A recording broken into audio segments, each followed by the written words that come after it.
Good morning. কেমন আছো তোমরা সবাই? আশা করি তোমরা সবাই ভালো আছো, আমরাও ভালো আছি। এখন আমাদের সকালবেলা, বুঝতেই পারছো মাইশা স্কুলে যাচ্ছে। ঘুম থেকে উঠতেই যতটা কষ্ট আর কি, আর স্কুল যেই উঠে যায় তখন আর স্কুলটা কামাইয়ের কোনো গল্প নেই। যখন ও উঠতে চায় না তখন আমি বলি ঠিক আছে আজকে স্কুলে যেতে চাও না, তখন আবার বলবে না শুধু আরেকটু ঘুমোতে দাও। তো উঠে রেডি হয়ে যায়, কিছুই খেতে চায় না। আগে জোর করে চেষ্টা করতাম, এখন জিজ্ঞেস করি, যদি কখনো কখনো ইচ্ছে করে একটা বিস্কুট কখনো খাই, নাহলে বেশিরভাগ দিনেও না খেয়ে যাই। তখন সকালে রোজ রোজ যুদ্ধ করার থেকে ভালো। বাইরে দাঁড়ানোই যাচ্ছিল না, এত ঠান্ডা। তেজে এসে একদম চা বসিয়ে দিয়েছি। এই নতুন একটা টি ব্যাগ কিনে নিয়ে আসা হয়েছে, এত খেতে ভালো, দারুণ সুন্দর সেন্ট, আর খুব একদম রিফ্রেশ লাগে সকালবেলায় খেয়ে। তো এই যে এই চাটা খাবো, কি যে ভালো লাগে, শান্তির চা। তারপরে তখন তো ঢুকবো রান্না বান্না, ব্রেকফাস্ট যা কিছু বানানোর তখন বানাবো। চা খেয়ে নিয়েছি। ব্রেকফাস্টে আজকে ব্রেড বাটার ডিম সেদ্ধই করেছিলাম, আর কিছু করিনি। তো ওইদিকে রান্নাটাও করে নেবো ঝটপট করেই। সকাল সকাল রান্নার কাজটা হয়ে গেলে দিনটা মনে হয় যেন খুব বড়, আর অনেক কিছু কাজের মধ্যে থাকে। যেদিন এই ফোনে কথা, যেদিন আরও অন্যান্য কাজ করি আর রান্নাটা দেরি হয়ে যায়, বড্ড বিরক্তি লাগে। তাই আগে রান্নার পাটটা চুকিয়ে নিই। তার ফাঁকে ফাঁকেও টুকটাক করতেই থাকি, কারোর সাথে গল্প করতেও থাকি, এরকম করেই দিন চলে। তখন ইন্ডিয়াতে তো দিন রাতে ডিফারেন্স থাকে, আমার যখন সকাল তখন ওদের রাত, ওদের যখন রাত তখন দিন, এরকম করে। তাই সকাল সন্ধ্যেটাই যা কথা হওয়ার হয়। তারপরে তো দুপুরে বসে থাকলেও আর কথা হওয়ার কোনো হয় না। তো পোস্তটা আমার বাটা হয়ে গেল। পোস্তটা কিন্তু খুবই সুন্দর একটু বাটা হয়। আমার যে বড় মিক্সিটা আছে সেইখানে পোস্তটা বাটা হয় না, যতটাই বেশি দেই খুব একটা সুন্দর হয় না। কিন্তু এটাতে আমি অল্প যতটুকুই দেই না কেন খুব সুন্দর একদম হয়। তো তখন থেকে এটা যদিও বা পোস্তর জন্য নয়, কিন্তু আমি এটা ভাজা মশলার পোস্ত এটাই ইউজ করি, আর খুব সুন্দর কিন্তু বাটা হয়। তো এই যে দিয়ে দিলাম। অনেকে একটু আলু আগে দেয় তারপরে পোস্ত দেয়, আমি আবার এটা করি কি পোস্তটা 2 মিনিট ভেজে নিই, তাহলে মনে হয় যেন কাঁচা গন্ধটা চলে যায়, সুন্দর একটা পাঁচফোড়নের ফ্লেভারটা চলে আসে। তখন আলু পোস্ত অনেকে অনেকভাবে বানায়, শুকনো করে বানাই, তো আমি তো একটু ঝোলঝোল আমার এরকমই ভালো লাগে।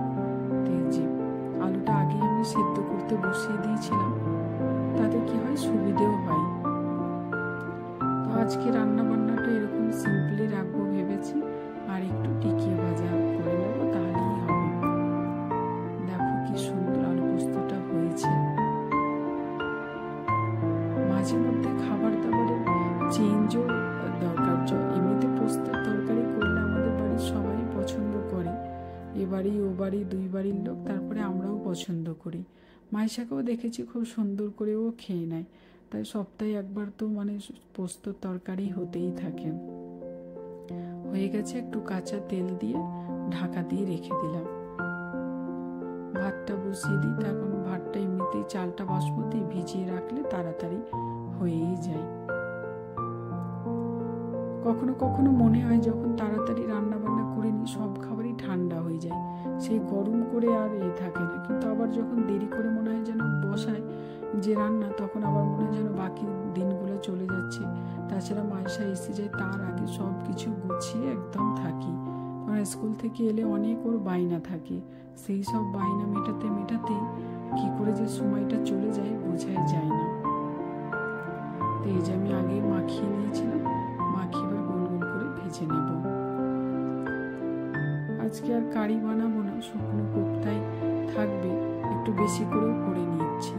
এটা আজকে এখনকার দুপুরে যতটা ভাজা খেয়ে নেব, তারপরে বাকিটা রেখে দেবো, কালকে তখন ওটার একটু কারি বানিয়ে নেব। এটা বেশ ভালোও হয়, তাড়াতাড়িও হয়, আর একটু খেতেও ভালো। অনেক সময় তো বিকেল বেলাতেও আমরা এরকম চায়ের সাথেও খাই। তো চলো, আমার এই হয়ে গেল। এবার গ্যাসটা মুছে সুন্দর করে করে চান টান করে রেডি হয়ে যাব। এই যে 2 বারে দিয়েছিলাম, ছোট তাওয়া বসিয়েছি, বড় তাওয়াটা দিলে একবারেই হয়ে যেত, তো আর কি একটাতেই হয়ে যাবে। লাস্টেরটা একটু বেশি করে ভেজে নেব, তাহলেই বাস। আমাদের দুপুরের খাওয়া দাওয়া সবকিছু হয়ে গেছে। মাইশা কখন স্কুল থেকে চলে এসে ওকেও খাওয়াতে দেরি, কিন্তু ওর ওই যেরকম বায়না থাকে পার্কের সামনে বাড়ি হওয়া, এটাও একটা ব্যাপার। যখন বাচ্চাগুলো খেলতে আসে ও সেই দেখে কি আর ঘরে বসে থাকে, সে কখনোই নয়। তো ও খেলতে নয়। তা আমার এমনিতে এই টাইমটাতে আসা হতোই না, রোজার সময় তো আমি আসতেই পারিনি। ওর পাপাই ওই টাইমটাতে ওকে নিয়ে বাইরে আসতো। এখন তো ঠিক আছে, এখন নর্মাল দিন, তো বায়না করলো, তাই বললাম ঠিক আছে চলো। খুব কষ্ট করে জোর করে জ্যাকেটটা পরিয়েছি, বাইরে হাওয়া আছে, বাড়ির ভেতরে তো বোঝা যায় না, হিটার চলে, বাচ্চা মানুষ এটা, কিন্তু বাইরে বেরোলে তখন তো সেই পরতে চাই না। যদিও কোনো রকমে পরিয়েছি, চেনটা কিছুতেই লাগানো যায় না। তখন রোদ আছে ঠিকই, কিন্তু হাওয়ার জন্য ঠান্ডাটাও লাগছে। ওর একটা, আমার বাড়ির পাশে যে বাড়িটা, সেটা ওইখানে একটা বাচ্চা থাকে। তো সেই বাচ্চাটা কয়েকদিন হয়তো নেই, ওরা বোধহয় কোথাও ঘুরতে গেছে। তো ও থাকলে তাও দুজনে মিলে খেলে, অতটা দেখতে হয় না। এই যে জ্যাকেটটা আর পরিয়ে রাখতে পারিনি, খুলে দিয়েছে। সেটাই ভাবি, বাইরে দাঁড়িয়ে আছি, এত ঠান্ডা লাগছে কি বলবো, কিন্তু ওদের মনে যেন ঠান্ডাটাই কম। ওর সবচেয়ে পার্কের খেলনার মধ্যেই মাঙ্কি বারটা হচ্ছে সবচেয়ে ওর পছন্দের জায়গা। আগে যখন একটা দুটো পারতো খুব বিরক্ত হতো, এখন যেহেতু পুরোটা করতে পারে খুব খুশি। হাত দুটো দেখলে বুঝতে পারবে যে ওর কি দাগ পড়ে গেছে। একবার তো একদম চামড়া উঠে রক্তও বেরিয়ে গেছিল, কিন্তু তাতেও কিছু চাই না কিছুতে। আমি কতদিন বলেছি এটা এখন করতে হবে না, কিন্তু এটা করতেই থাকে। কিন্তু যখন বারণ শোনেনি, করতে করতে ওর হাতটাও ওরকম হয়ে গেছে, আর ও এখন মজা করে করতেও পারে, খুব সুন্দর করেও করে। তো বাচ্চা মানুষ তো, আর এখানকার বাচ্চারা দেখবে সব পার্কেই এগুলো থাকে, তো ছোটবেলা থেকে করে মোটামুটি সবাই পারে। তো প্রথম দিকে মাইশা পারতো না, যে একটার পর একটা খেলা শুরু হয়ে গেছে, এখান থেকে এখান বাড়ি যাওয়ার আর নাম নেই। তো দেখো, মা বাবাগুলো জ্যাকেট পরলেও বাচ্চাগুলো কিছুতেই জ্যাকেট পরতে চায় না। আস্তে আস্তে আমাদের সামারটা ঢুকতে শুরু করেছে। যে গরমকালটা এলো, এখানে তো ওই রকম বৃষ্টি পড়লেও ঠান্ডা, আবার হঠাৎ করে মানে ঠান্ডাটা থাকে, এমন নয় যে গরম। রোদ যেদিন সেদিনই গরম। যে যারা এই বাচ্চাটাও উঠবে,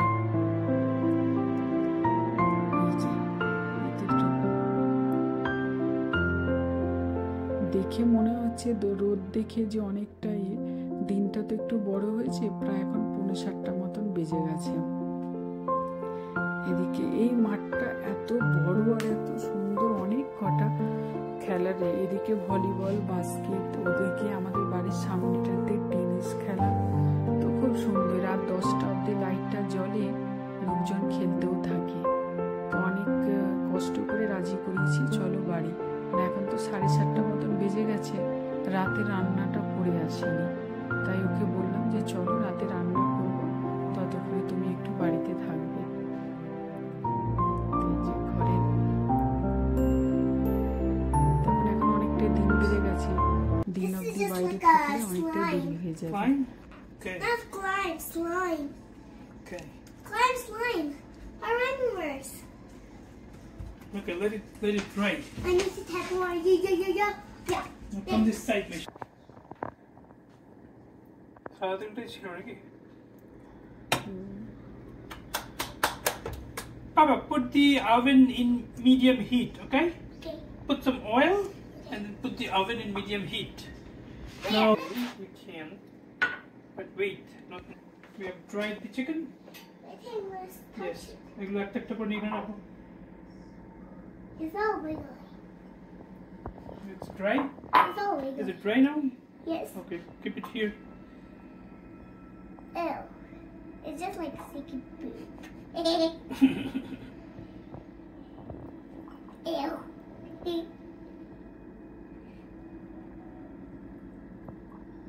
Come here, Papa. What? The poop. We have to check, is the oil hot enough? Can I see? No, you have to take এই this. ছাকা লাগবে। Papa, you have to dip this in the oil and see if there are bubbles. If there is bubble, then it's hot, okay? There's no bubble yet. We need some more hot. So should we play rock, paper, scissors, shoes? Rock, paper, scissors, okay?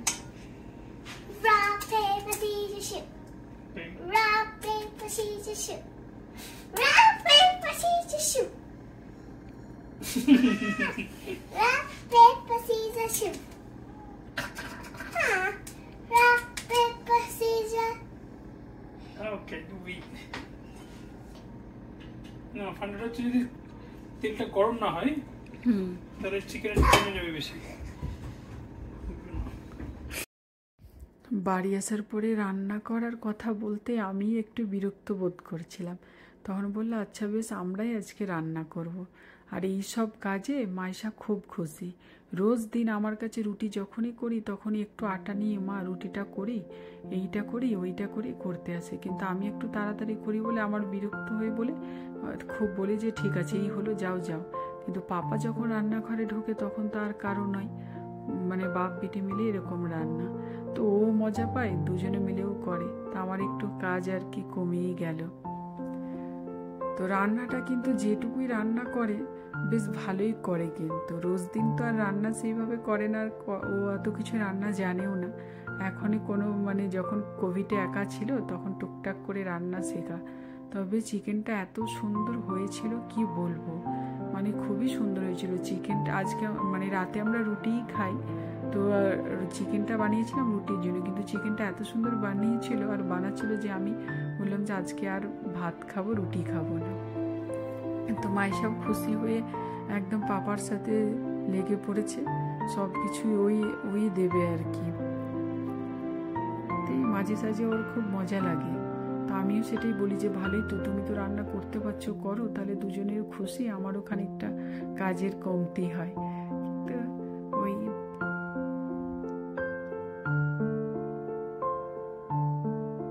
ওদিকে আমার ভাতটাও হয়ে গেছে, চিকেনটা আরেকটু হলেই বাস নামিয়ে নেব। দেরিও হয়ে গেছে অনেকটা, তবে কালকে ছুটি আছে বলে সেইভাবে আর তাড়া নেই। তো চলো আজকের ব্লগটা এখানেই শেষ করছি। ভালো লাগলে অবশ্যই কমেন্ট করে আমাকে জানাবে, আর অবশ্যই সাবস্ক্রাইব করবে। তাহলে আজ এখানেই, আর সবাই তোমরা ভালো থাকবে।